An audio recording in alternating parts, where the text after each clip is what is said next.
Okay, we're going to go ahead and get started. Good morning, everyone. I am Dr. Nika White. I am the owner of Nika White Consulting, a management consulting firm that intersects the work of diversity, equity, and inclusion with leadership and business. And so we work with all sorts of clients in the private public sector, helping them to integrate into their business framework, strategic diversity, a lens of equity, and intentional inclusion. And I am joined today by two of my teammates, Anna Viola and Elvia Pacheco Flores. I appreciate their help and their support as we hold space for this community. Anna's going to take us through a couple slides as we normally do, just to get us jump started. And so I'll first like to share that while we start our conversations on Friday in this community, we want this to be ongoing. I want to continue to engage with you. And so follow me on social media platforms. I'm on Twitter at Nika White, Facebook, Nika White Consulting, which by the way is where we're live right now. And so thank you to our Facebook audience. Also on Instagram at Nika C. White, and then LinkedIn at Dr. Nika White. And so I encourage you all to please follow me on those platforms. I also want to let you know that my website is nikawhite.com, and I offer a number of courtesy services to help people lead more inclusively. And so if you're looking for some ways to self-educate, white papers, blogs, short video clips, I encourage you to go to that website, nikawhite.com, and take advantage of all of those options. One of the things that I always like to do at the start of our conversation is to acknowledge what's happening the week ahead. And so I have a very special guest, actually two special guests that's coming up on July 10th. I'll go ahead and let you know that next week is July 4th weekend. And so we will not be here on July 3rd. It will actually be the first Friday. And I'm thinking maybe 3 or 4 months that we have not had an intentional conversation, virtual chat on a Friday, but we're not going to do it next Friday. I'm going to allow you all to have your weekend. Hopefully you'll do something fun, but safe with your family and friends. But on the following Friday, July 10th, I am going to have my husband, Carlo White, as my guest co-host, and my daughter, Hannah White, as my guest co-host. And if you're wondering, why would you do that? It's because I've been really compelled lately to understand how others are being called to action during this time. And I have not been paying attention in my own house, how my husband and my kids have been called to action. And so as I started paying attention, I realized that there's a great story to be told. And so I want you to know what they're doing in their own ways, with their own sphere of influences to help facilitate important conversations that need to happen right now. So I look forward to you welcoming them and hearing from them. Now, I'm going to go to the next slide because I want to go ahead and jump into why we're here today. Again, this is Intentional Conversations, virtual community chat.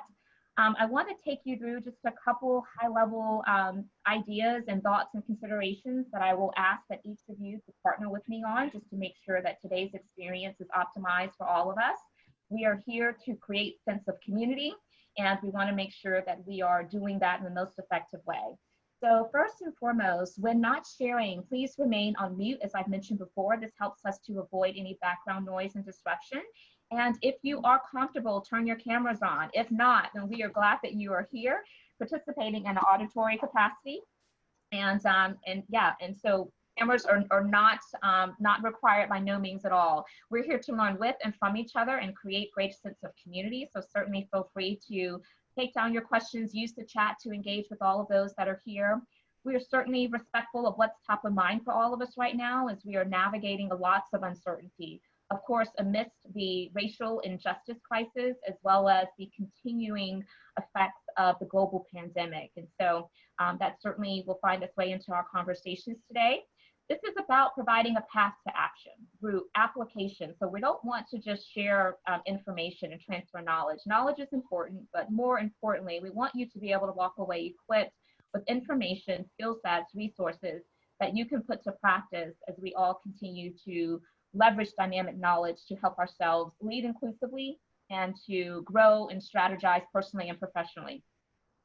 So again, leverage the chat room. Any resources that you may come across that you feel like would be helpful for this community, please place those into the chat room. Your contact information is welcome as well. If you have any upcoming events, particularly as it relates to intersecting diversity, equity, and inclusion, leadership, and business, we want to know about that as well. And of course, there's also a space for you to include any questions. Because the chat does tend to get quite engaging, which we love, we do ask that you help us find those questions pretty easily by starting your post, if it is a question and not a comment, with the word question.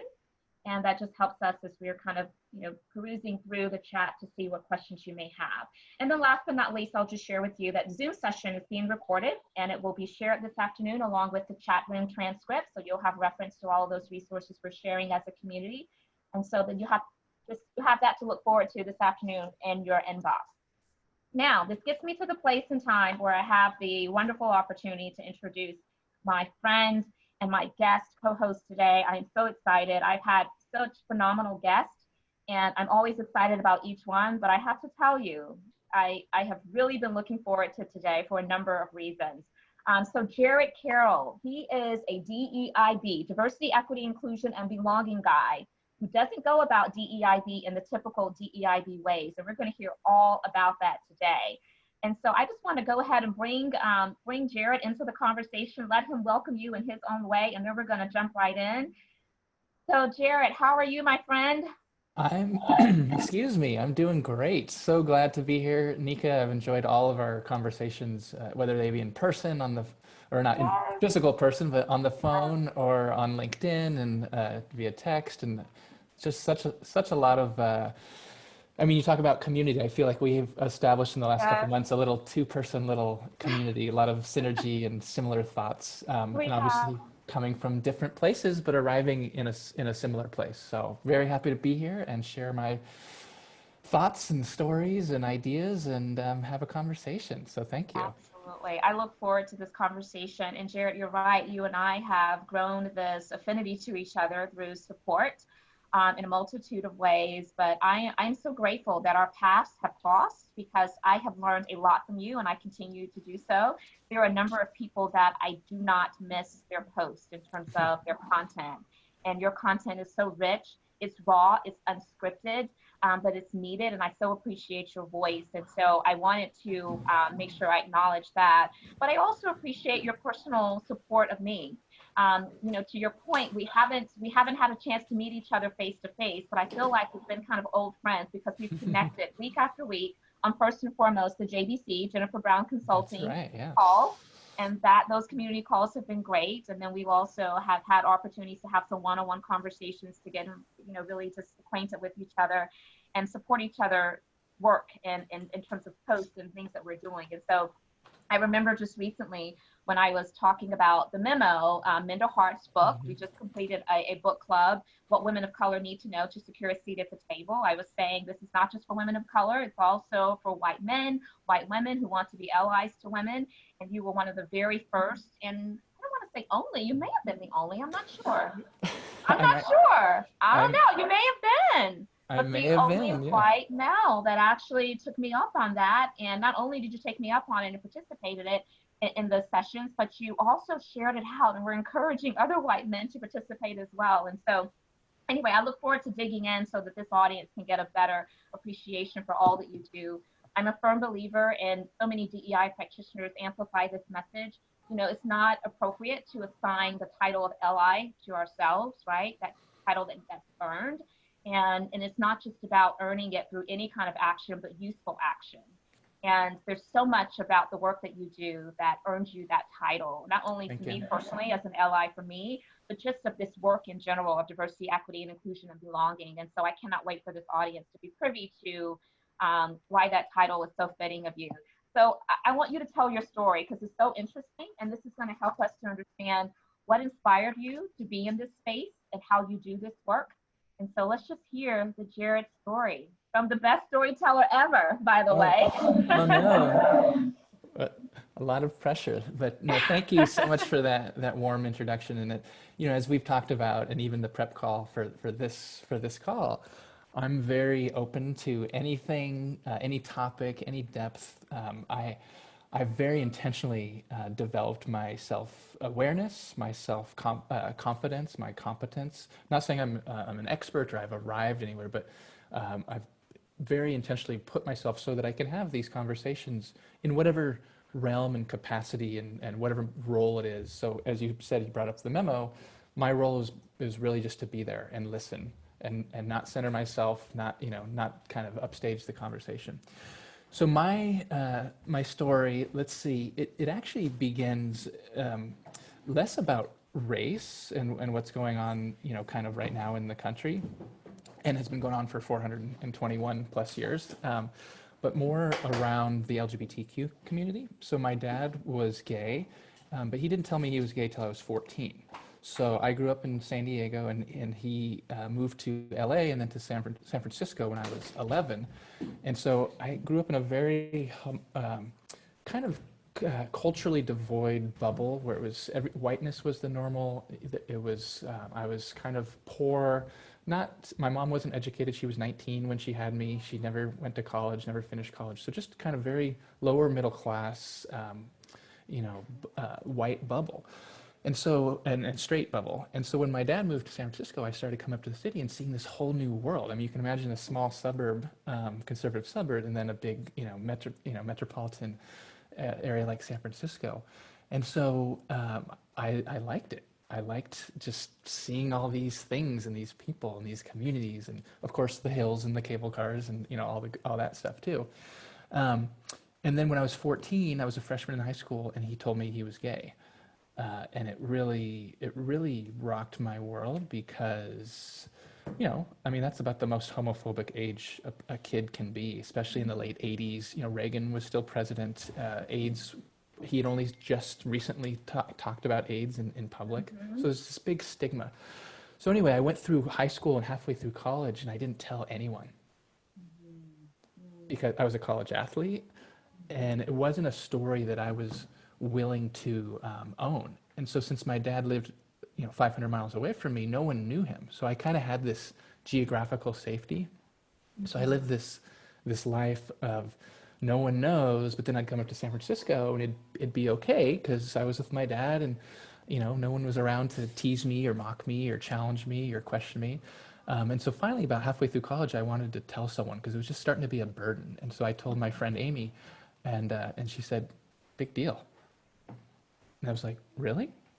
Big deal?" She's like, "Yeah, my uncle's gay, blah, blah." And she was so much more advanced and further mature intellectually and culturally and mature than I was. And that really opened me up to being okay that I, Chimamanda Ngozi Adichie, the Nigerian, she has the TED Talk, The Danger of a Single Story.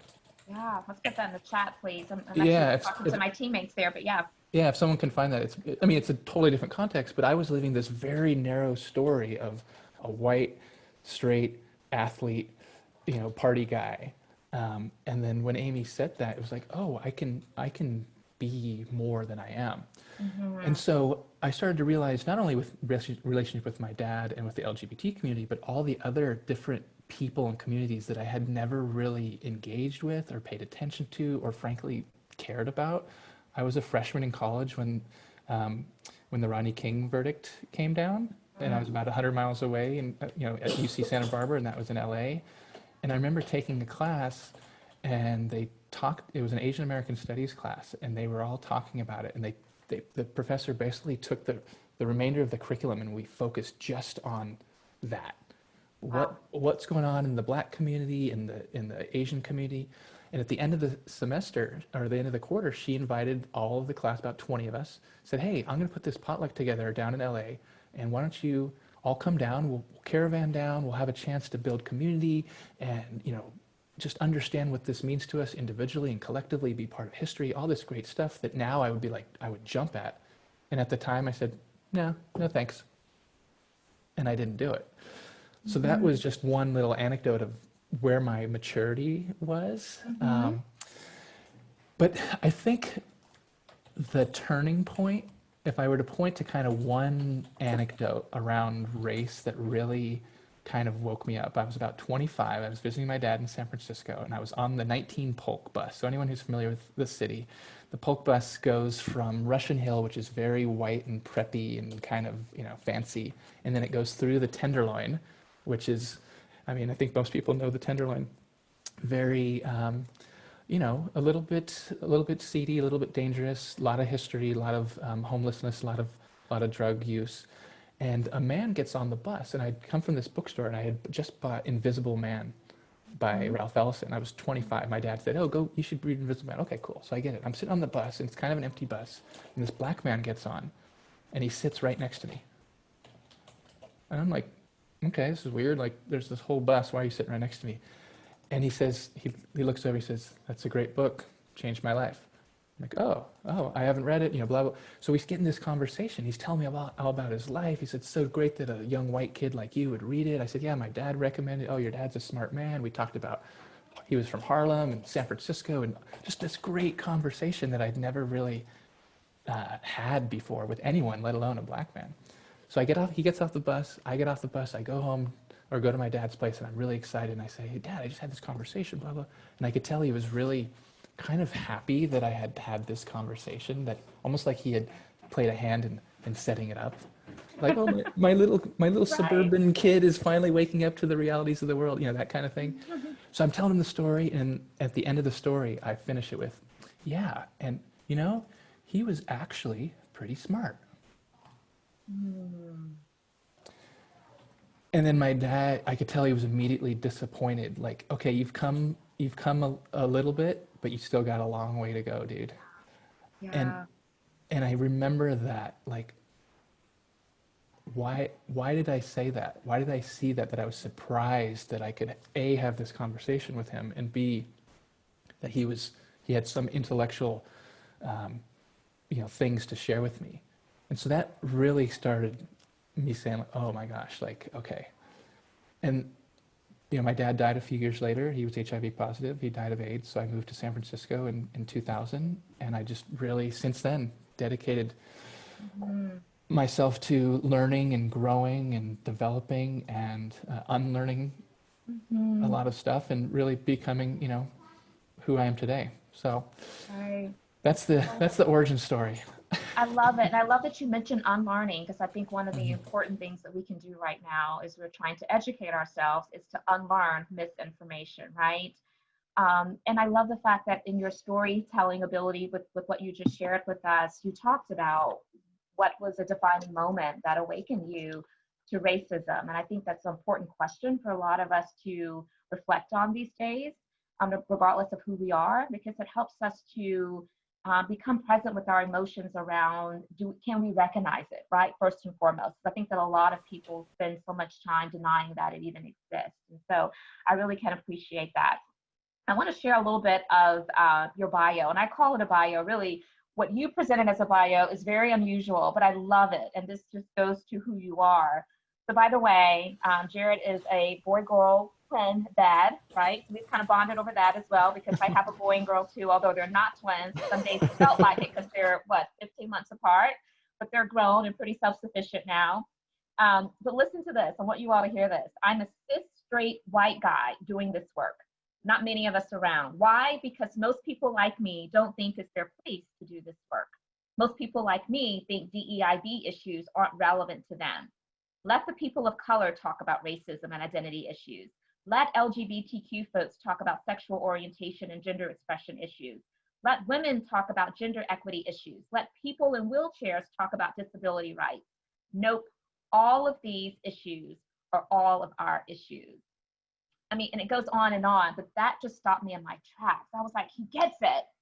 He gets it. It is. And that's something that I've been amplifying now as we're dealing with this racial injustice crisis. This is not a Black community issue. This is an issue that impacts all of us. And so it's just so refreshing to me to be able to encounter individuals that are just as passionate about making sure people understand the core issues that we need to deal with and fix, instead of being surface about it. And you are not a surface DEIB practitioner at all. And I love that. And I appreciate your transparency, Jared, and sharing that story with this community. You're welcome. So I want to dig a little bit deeper into your writings, because I said to you, I said, Jared, you need to really take each of these beautiful, well-written, compelling words that you put together and that you post on LinkedIn, you turn it into a book. And you said, Nika, it's interesting that you say that, because I am thinking about turning it into a book, and I'm going to keep on you until that happens. And so one of the things I asked Jared to do, and I tell him this all the time, I say, the favorite is always the one that I saw and read last, because everyone just outdoes the other. But for me, you picked out a couple, and I want you to read a couple of them, and then let's talk about it. Okay. And thank you. Yes, I remember that conversation very well. That and I still haven't acted on it yet, but I've had some other conversations, and I'm gonna stay on you. I will. And actually, next week is a little bit lighter week for me, so maybe it's a chance to really look at the body as a whole and see what I can do with it. So thank you for the support and encouragement. No, Please sure. do. It So yeah, has to happen. so I prepared a few as we talked about. So I'll read a couple, and yeah, then we can talk about it. Yeah. And as he's reading, I want you to definitely make sure you're using the chat room, because I know you're going to have some reactions, and I want to be able to be present with those reactions. Yeah. And just a little of the process. I do write directly onto LinkedIn. I like the status update container, because you can only get 1,300 characters, which is about 250 words. So it really, as a writer, it really forces me to be concise and precise, and kind of edit on the spot. So it's not like I have it somewhere else and craft it and everything and then paste it in. No, I write directly in, and then I take it from there and I save it so I have it to, so, and then I title them, afterwards. So this one's called Push Through the Discomfort. You're a white person newly waking up to 400 years of racial injustice. This is good. We need you. Continue on your journey. Don't get stuck on the I don't know what to do about racism track. You do know what to do about racism. What you don't know how to be is consistently, visibly anti-racist. You don't know how to be associated with anti-racism in a demonstrable public way. You feel nervous making the transformation, stepping into the unknown, taking a risk. Sure, you're concerned about saying the wrong thing, offending Black people, white guilt, but you're more worried about how your relationships will change with your white friends, jeopardizing the social capital you've accrued with white people who have never known you to be anti-racist. The people who don't see you as that kind of person, who will be surprised by the new you, who may tease, mock, and belittle you, who will ask you why you're so serious all of a sudden, whose friendships you may strain or even lose. You don't know how to navigate this, how to absorb the criticism, how to embody the new anti-racist you. Because you don't yet have the fluency and confidence, you feel awkward, anxious, uncomfortable. And you have to push through the discomfort. If you don't, nothing changes. Nothing changes.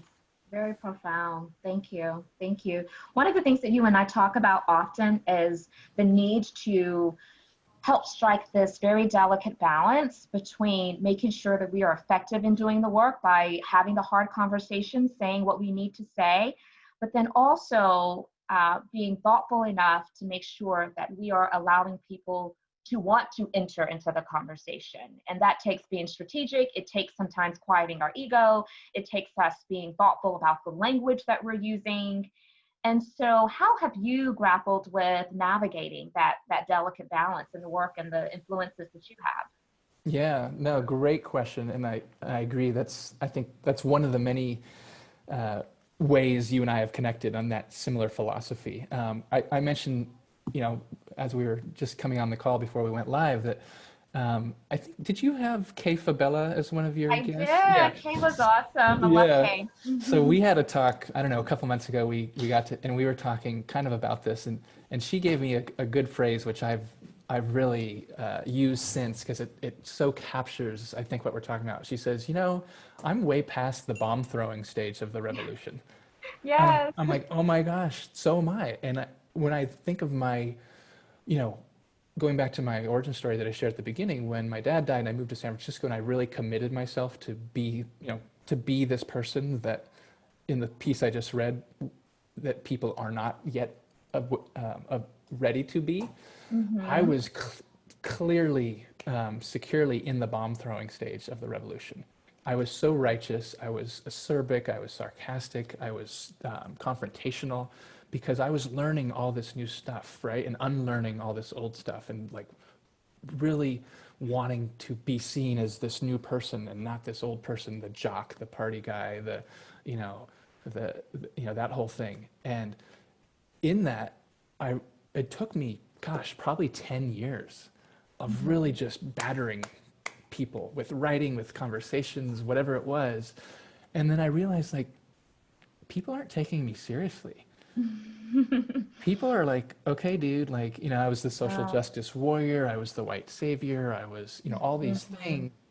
And I realized, like, why am I going about it this way? And I realized, I mean, there are a lot of nuances to it, but the overall reflection and awareness was that I was so adamant about how I expressed myself to other people because I was still learning about it, about who I was, Yeah. right? So I hadn't gotten to a place with my self-awareness, my personal development work, where I was comfortable with what I knew, what I didn't know, how I wanted to present myself, what mattered to me, what I thought were the issues that I wanted to help other people with. I hadn't gotten there yet. So I was just, it was like verbal diarrhea or written diarrhea. I was just throwing stuff at people. I'm growing. Yeah. And so now I, I'm, as you said, like your intersection of business and D&I and leadership, I have a similar, my intersection is obviously storytelling and Hmm. leadership, but also mindfulness and this I love that. equanimity around, I believe, if you are comfortable with who you are as a person, independent of this work, but just as a person, then you can state your views strongly, and they're going to be more effective because you're less worried about the reaction or the response, or if someone agrees or not. Like that doesn't matter. Of course, you still want to build community and make impact, but it's not driven by that. And so, this said, though, one thing I will say, I'm very mindful, especially as a white guy, to not tone police anyone else, because Yeah. especially black people or black women, because I know we've talked about there are, you know, uh, especially on LinkedIn and other social media, black people rightly, pissed off and, hard hitting. And do I think personally sometimes, who am I to judge or even comment or advise them? Hey, if you said that a little bit more different, you might, it's like, no, I'm not even going to go there. So I, I recognize that what works for me probably could work for others, but I'm not going to tell people to do it or not do it. But I try and model that approach, and people can borrow from it and draw from it, as they wish. No, I love that. Adam just posted into the chat. I'm going to call out racism on my fellow white folks when I see it. Yeah. And there's so much to unpack about what you just said. And you're right. I always say that I want people to do the work of diversity, equity, and inclusion, belonging because of and not in spite of. And there is a difference, right? I want people to see the opportunity in it and not just see it as an obligation, because I think that the outcome and what that looks like is vastly different if you think about those two paths. And to your point, each person has to find their own voice in this space and their own approach and their style. One of the reasons that I decided to become a consultant instead of do this work internally for organizations is I needed to be able to lean into my own personal convictions about this. I'm not a Mhm. surface DEI practitioner. I need to be able to get to the crux of the matter, pull back all those layers, and really deal with the root cause.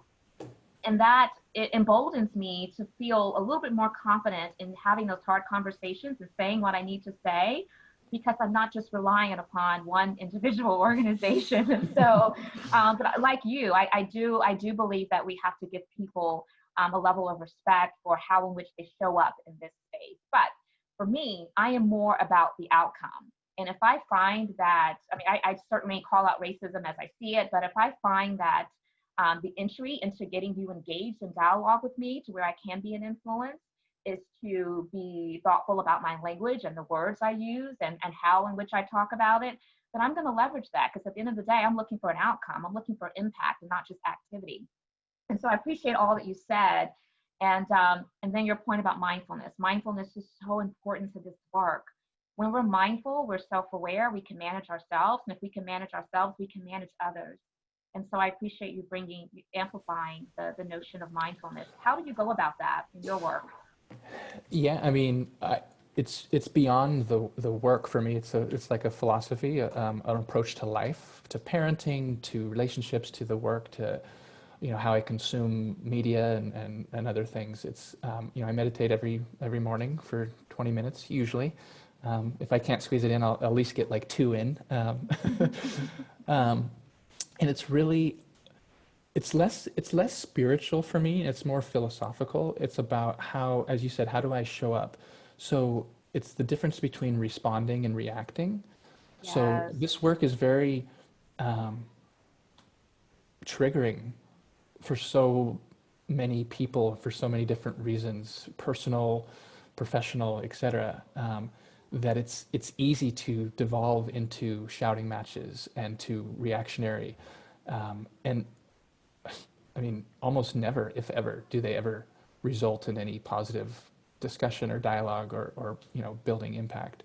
And so for me, it's around how if I can practice every day being patient and being present, then when I write, when I have a conversation, when I do work, when I lead, facilitate groups, etc., when things happen that maybe I don't like or that aren't how I want them to go, or someone says or writes something that's offensive or racist, I can take that extra, whatever it is, 1 second or 10 seconds, go, okay, this just happened.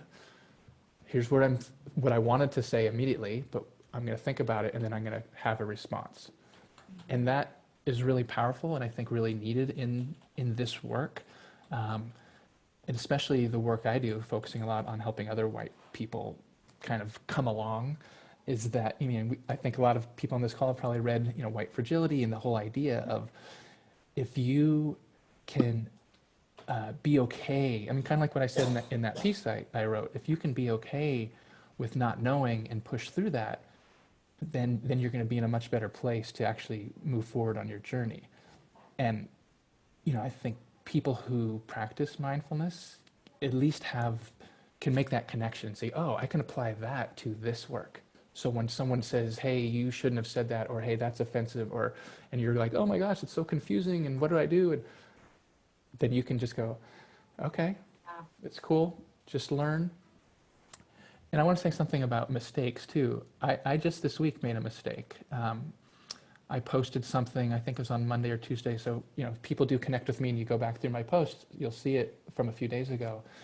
And it was a little bit risky. It was a story that happened to me, and I used the exact language that the person in the story used with me.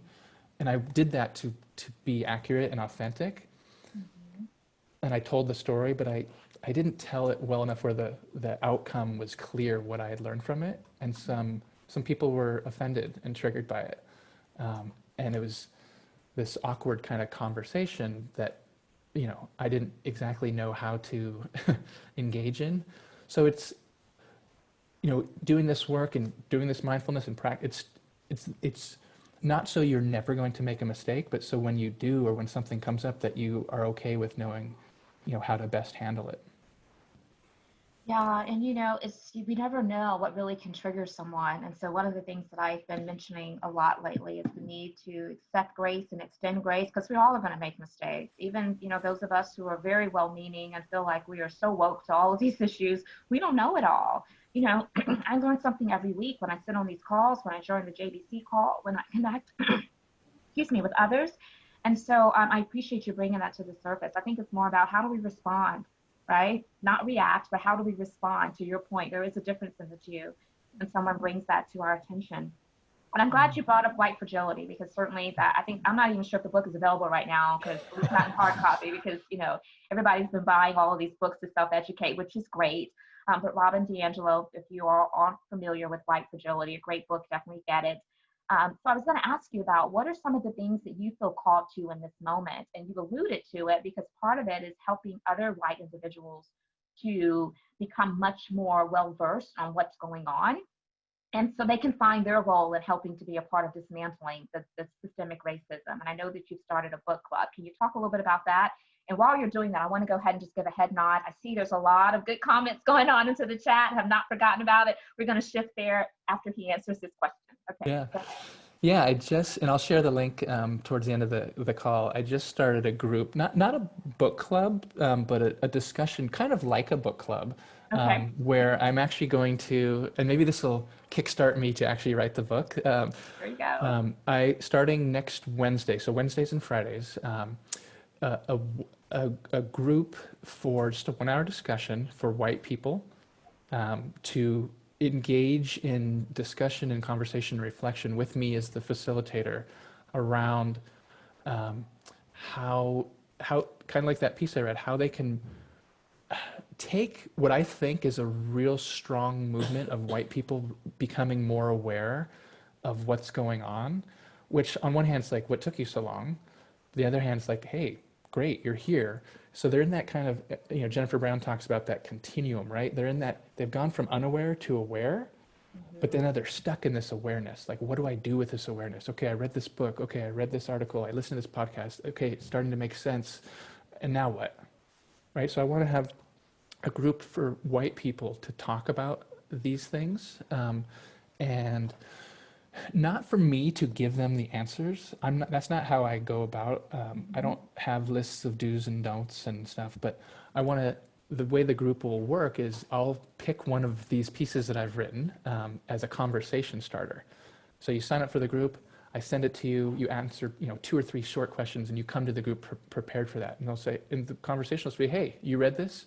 What do you think? And let people talk and share in a psychologically safe space of other white people, right? So we're presumably, even though we may be at different levels of our journey and different, at different progress, we're all kind of experiencing the same feeling.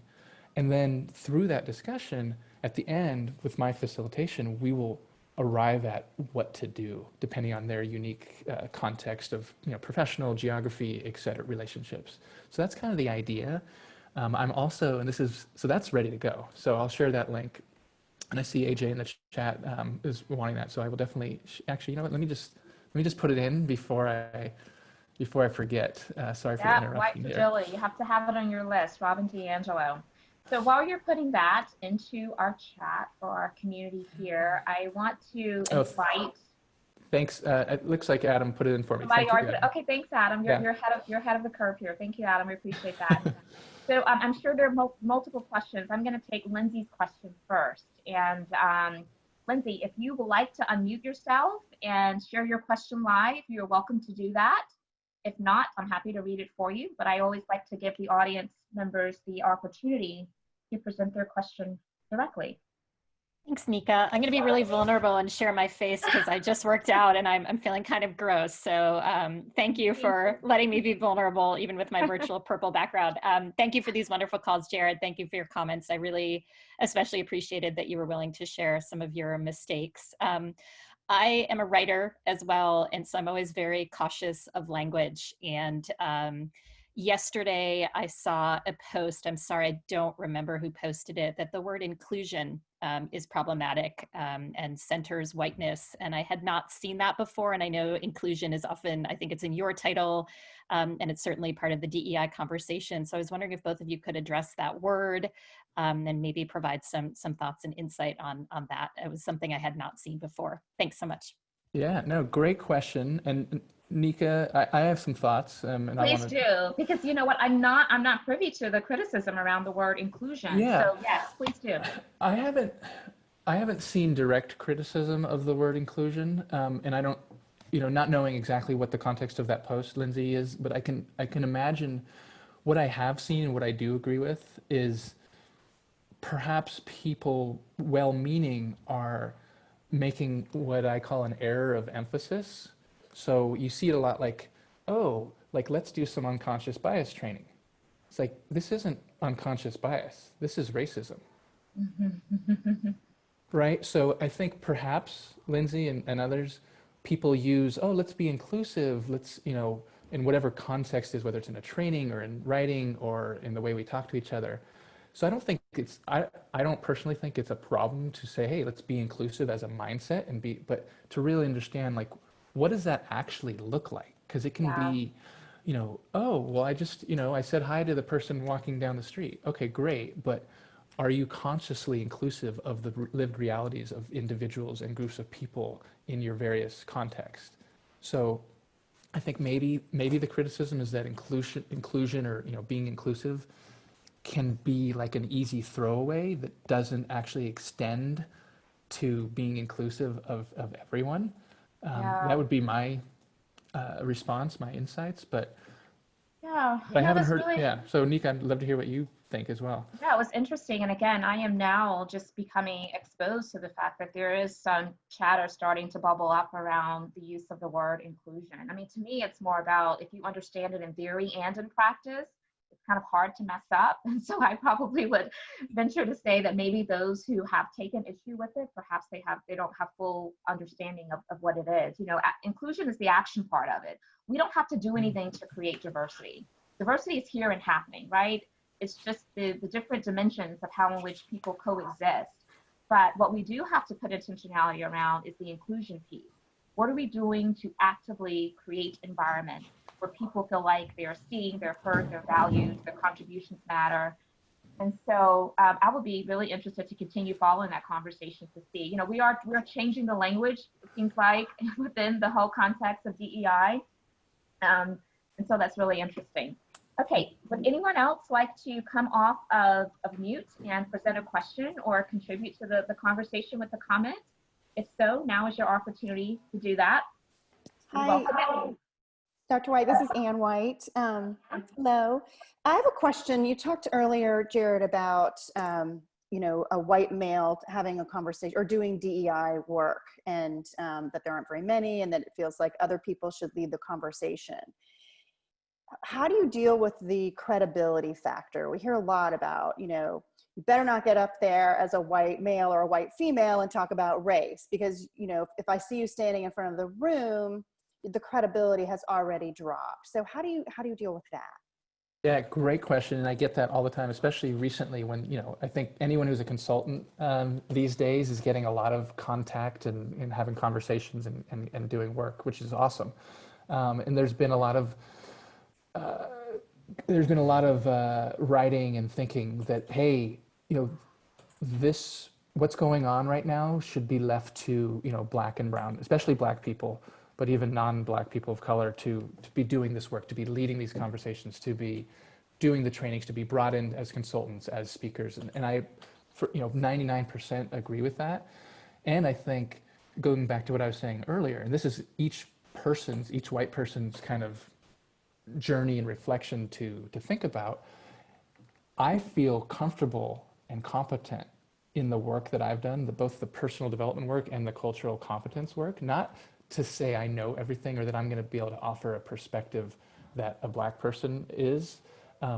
So I'm very intentional about the angle that I go into it with, and I present that in any conversations with potential clients about here's what I would be able to offer you. Here's my expertise. Here's my style. Here's my story. I'm vulnerable with my story, much of which I've shared on this call.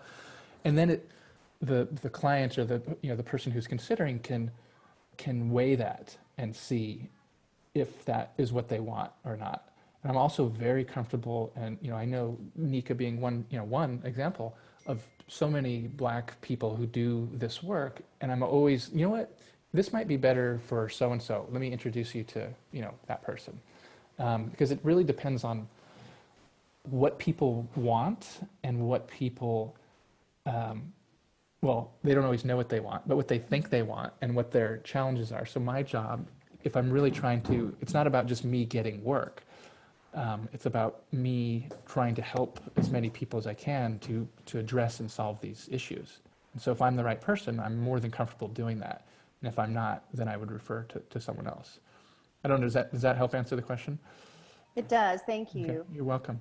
Yeah, it's actually a great question, Anne, and it's one that I've been presented with on a couple different occasions as well, from the perspective of clients, looking to understand. We have somebody that's interested in taking on this role in this initiative, but they're not a person of color, and so should we be concerned about that? And I always say hire the best person or appoint the best person for the job.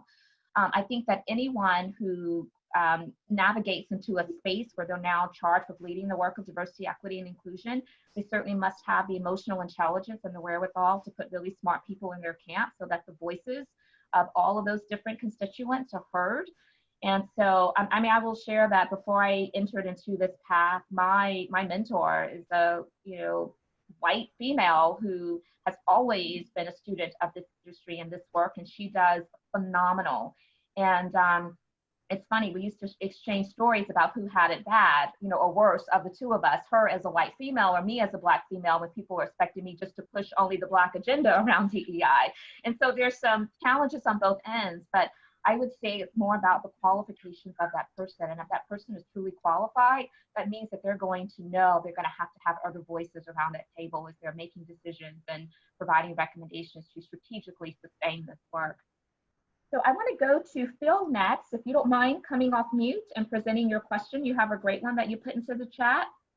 Yeah, thank you, Nika, and thank you, Jared, for being generous and courageous and sharing your story. I've found these conversations to be really valuable. I'm so glad that I stumbled across Nika's page and that she was doing this. So this is great stuff. My question for Jared, of course, I have all of the questions, thankfully, those that have been answered before, but my specific question is now that I run events in multiple cities. And of course, they're all Zoom events now. They used to be live, but now they're Zoom events. But I'm always interested in having a more diverse audience. In some cities, that has happened naturally. In some cities, it has not. So I'm looking for some tips and perhaps specific language and where I might be able to engage my existing audience to reach out and be more inclusive. Can you help me with that? Yeah, great question. Not specifically my area of expertise, event planning, but for me, whatever it is, so in your case, you know, putting on these events is to be very intentional with what you want and what you'd like to see. So, I mean, I don't know how it goes, you know, what your copy is like or how you're reaching out to people or where people are finding you, but just being very intentional. Hey, here's what we're doing. Here's what we want to do. Here's who we like to see here. Please invite, you know, XYZ people, that type of thing. You know, and again, not knowing you and kind of what your background and how people come to you and how they know you or not, it's building that kind of that evidence, that credibility over time, so that, you know, maybe he gets to a place, oh, here's Phil, the guy who puts on these events that, you know, are all about, you know, different groups of people coming together and having conversations, like kind of building, like being intentional about building that brand. So that's about as best I can answer, I think, not knowing the specifics of kind of event planning and stuff. But Nika, I'd love to hear if you have any thoughts or insights into that. Yeah, no, thanks, Jared, and Phil, thanks for the question. So oftentimes I talk about, as we are starting to engage different groups, we need to make sure we aren't doing it just right at the time of need. And when I say need, if we are, you know, promoting an event and we want people to come and join in with us, it's very necessary that we start building that relationship with those communities well in advance. Because even if you may see it as, well, this is an event to benefit this particular population, they're going to see it as part of what you want, though, is for our community to now be a part of what you're doing. And so that is seen as almost an ask. And I think that it's important for it to make sure that any organization that's looking to engage a very diverse audience with representation across many different demographics is to be intentional, to your point, of building those relationships beyond the point of need. So then when an event comes up and you want to engage that group and they see it, it's like, oh, okay, great. I know Phil, I know what he does. He's been communicating with us all along. And so that's important. And the other thing is, think about when you are actually planning the event. Is it done in mind with what some of the likes and the preferences are of those communities that you're looking to get involved? Because if not, then it's not going to feel very authentic and meaningful, and they won't feel a sense of belonging when they're there. And if they don't, then they're not going to come back when you invite them again. So it's kind of it's a multitude of things you have to consider, but the most important is to don't just engage at the time of need, but well beyond that point of need. Yeah, great point. And can I just add something to that, Nika? Sure, you can. Like, so earlier when I was talking about mindfulness, so this is kind of beyond just the diversity, you know, equity, inclusion, belonging, and race conversation, but just, so when the pandemic hit, you know, and we're all, you know, various places of trauma and stress, a lot of people, like, to me, you know, it's tricky. We're kind of stuck at home and the kids are, you know, going, you know, they want to get out of the house. But because I've been practicing mindfulness and being able to be okay with whatever comes up, it's not as a response to what happens, it's in preparation for what inevitably is going to happen. Mm-hmm. So I think it's a similar approach to what you just said. It's not like, oh my gosh, the world's imploding with racial injustice, let's do something. It's like, hey, I've been doing this and now we have this crisis, so I'm prepared to offer services or whatever it is. So I think it's a similar kind of mindset. So if one is now just starting to do that, it's okay. Just keep building it. So when the next, crisis happens, because we all know there's going to be something. Right. And I always say that even if we relate this conversation to recruiting for positions, right, that are open within organizations, we have to think about building that pipeline all along the way, so that when it's time for you to post that job, you automatically are working towards the goal of having a diverse applicant pool with a great deal of representation. Otherwise, it's going to be too easy to just put it out there and expect for those who are part of those underrepresented communities to know about it, and they may not. So we have to be very intentional along the way. Okay, so I see there's 2 questions. Adam, I'm gonna let you come on and ask your question, and then we're gonna go to a Facebook question from Joyce Thanks Gals. Adam, you wanna unmute yourself and share your question? What's up, Jared? Hi, Adam. Good to see you here. Thanks for coming. Yeah, no worries. Yeah, so I have a question about intent versus impact, because obviously now we have a lot of white folks going out and saying, I want to be anti-racist, I want to train on this, and then we have some monetizing it, which depending on your opinion, is not the greatest. So tell me, curious, like, when can it go wrong?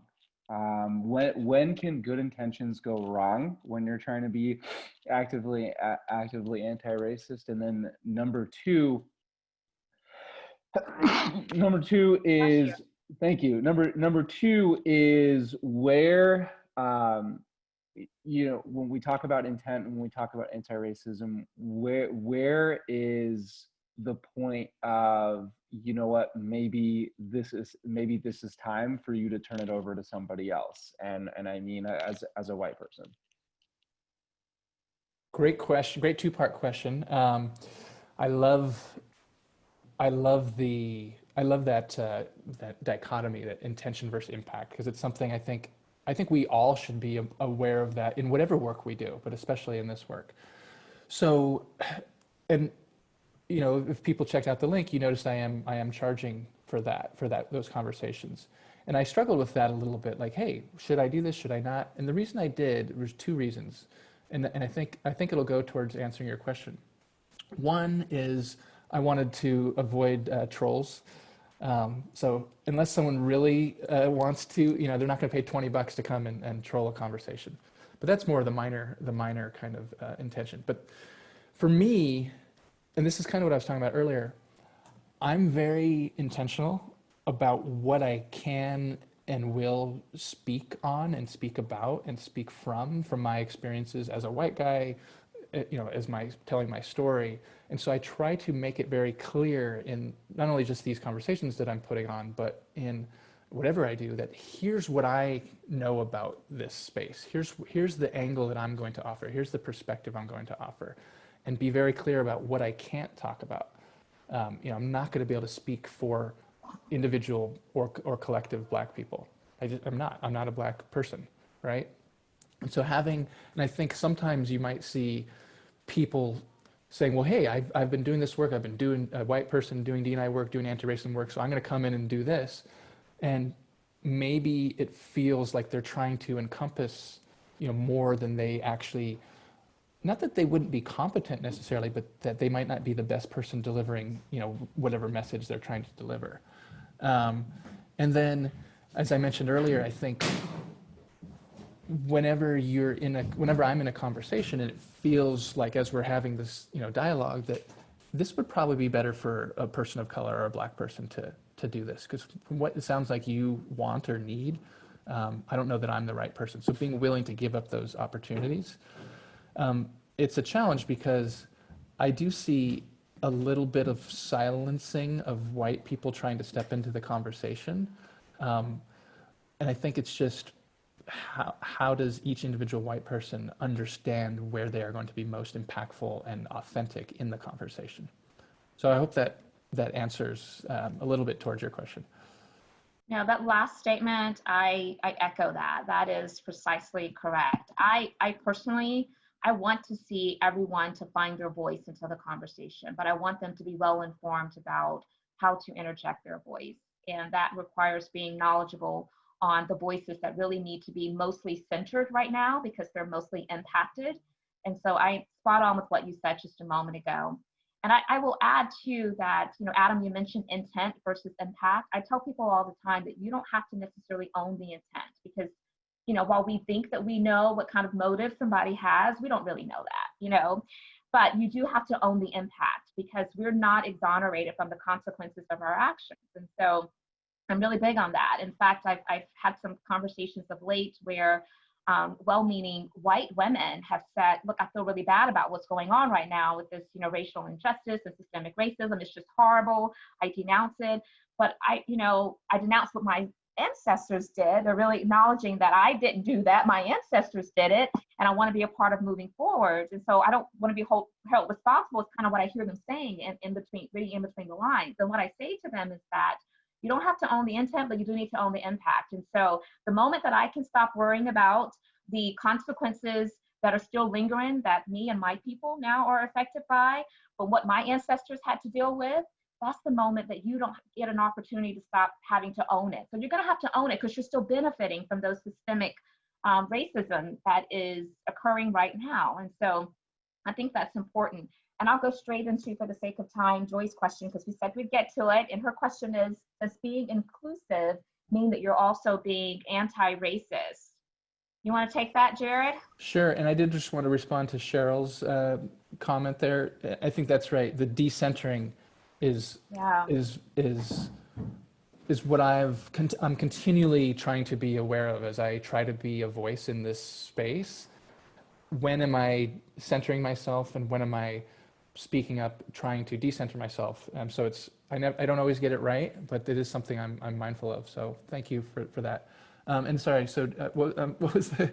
No, you're fine. So the question was, does being inclusive mean that you're also being anti-racist? You know, there's been a lot of conversations about non-racist is not the same as anti-racist. I don't think so, because, and I'm trying to think back to my philosophy, you know, classes in college of like, you know, subsets of things, and if this, then that.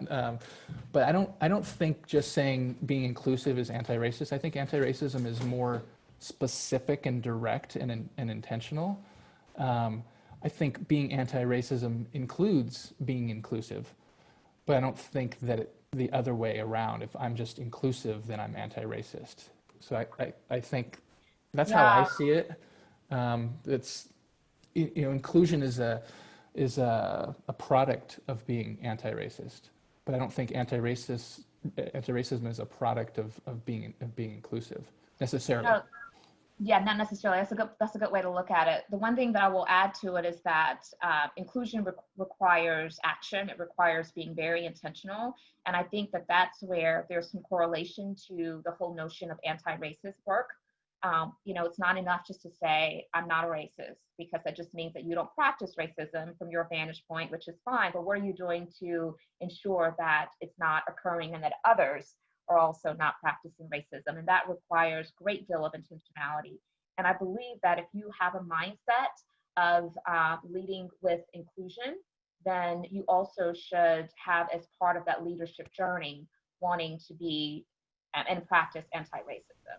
So yeah, our time is up, Jared. I know, it went so fast. Oh my gosh, it always does. This is such a rich conversation. And I'm sure there's much more questions in the chat. And so how can people find you? Let's make sure we get that into the chat as well. Yeah, they can find me. I'll just put at my website, jaredkarol.com. I'm actually in the process today of reviewing some new logos, so it'll get a little upgrade. Awesome.